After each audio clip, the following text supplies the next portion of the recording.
Finally Germany ने opportunity card जो है वो लॉन्च कर दिया है और इसके हवाले से काफ़ी लोगों के मेरे पास जो है डीएम भी आ रहे हैं और मैसेजेस भी आ रहे हैं कि आखिर ये अपॉर्चुनिटी कार्ड क्या है और हम इसको कैसे अवेल कर सकते हैं। तो उसके हवाले से मैंने आपको सोचा कि एक डिटेल वीडियो बना दी जाए जिससे आपको तमाम तर जो भी आपके सवालात हैं वो क्लियर हो जाएँ। बेसिकली जॉब सीकर वीज़ा पहले जर्मनी एक देता था कि कोई भी स्किल वर्कर या कोई भी बंदा जो जॉब ढूंढना चाहता है तो वो जर्मनी आके जो है जॉब सीकर वीज़ा के थ्रू ढूंढ सकता था, जिसकी वैलिडिटी 6 मंथ होती थी। अपॉर्चुनिटी कार्ड से ये वैलिडिटी जो सिस्टम था इसको अपग्रेड करके 1 साल, जो कि आप अगर 1 साल में जॉब सिक्योर नहीं कर पाते, क्योंकि जर्मनी में थोड़ा अपॉइंटमेंट और जो है अकोमोडेशन वगैरह के मसले मसाइल होते हैं, तो 6 महीने मेरे ख्याल से जो है इनफ नहीं होते थे जॉब सिक्योर करने के लिए एक अच्छी।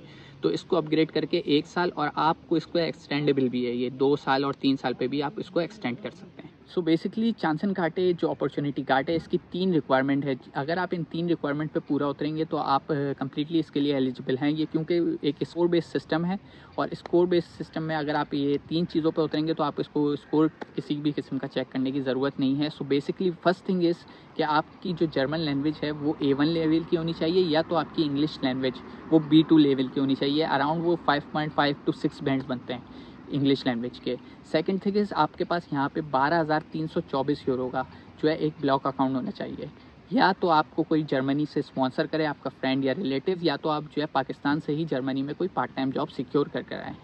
थर्ड वन इज़ कि आपका जो बैचलर्स और मास्टर्स की डिग्री है वो यहाँ पे एनाबेट डेटाबेस सिस्टम में जो है वेरीफाइड होनी चाहिए, या तो आपका 2 साल का डिप्लोमा जो है वो यहाँ पे जर्मनी में रिकॉग्नाइज होना चाहिए।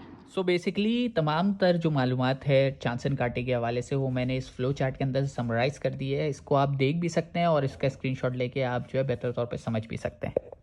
जैसा कि मैंने आपको बताया कि चांसन कार्टे जो एक पॉइंट बेस्ड सिस्टम है, तो इसका जो क्राइटेरिया है पॉइंट बेस्ड का उसके हवाले से मैं आपको इसमें डिटेल दूंगा कि बैचलर्स, मास्टर्स और 2 साल की वोकेशनल ट्रेनिंग या डिप्लोमा अगर आपने किया हुआ है और वो जर्मनी से रिकॉग्नाइज है तो आप ईजिली 4 पॉइंट अपने सिक्योर कर सकते हैं। सेकंड थिंग इज़ कि आपकी जो फील्ड है जिसमें आपने बैचलर्स या मास्टर्स या आपने डिप्लोमा किया हुआ है उसका लास्ट 7 ईयर्स में अगर आपका 5 साल का एक्सपीरियंस है तो आप इजीली 3 पॉइंट सिक्योर कर सकते हैं, और अगर लास्ट 5 ईयर्स में आपका 2 साल का एक्सपीरियंस है तो आप 2 पॉइंट ईजिली सिक्योर कर सकते हैं।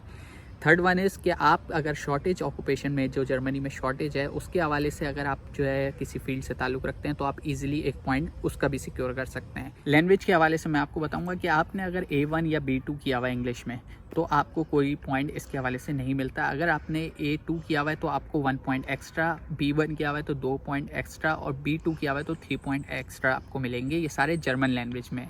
और अगर आपने C1 तक आपने इंग्लिश में किया हुआ है, आइल्स के हवाले से अगर आपने किया हुआ है एग्ज़ाम पास, तो आपको 1 पॉइंट एक्स्ट्रा मिलेंगे। फिर इसका आ जाते हैं एज क्राइटेरिया पे। अगर आपकी एज 18 to 35 है तो आप 2 पॉइंट इसके भी एक्स्ट्रा ले सकते हैं, और अगर आपकी एज 35 to 40 है तो आपको 1 पॉइंट एक्स्ट्रा मिलेगा। अनदर थिंग इज़ कि अगर आपका जर्मनी में इससे पहले प्रीवियस स्टे रहा हो एक्सेप्ट विजिट वीज़ा के, तो आप इजीली 1 पॉइंट सिक्योर कर सकते हैं, बेशक वो जो है आपका वर्क परमिट पे हो या स्टूडेंट वीज़ा पे हो।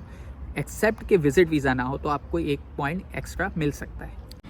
सो बेसिकली जो लोग फॉरेन कंट्री में अपना सिक्योर करना चाहते हैं फ्यूचर, तो उनके लिए मैं ये सजेस्ट करूँगा कि it's high time to take risk.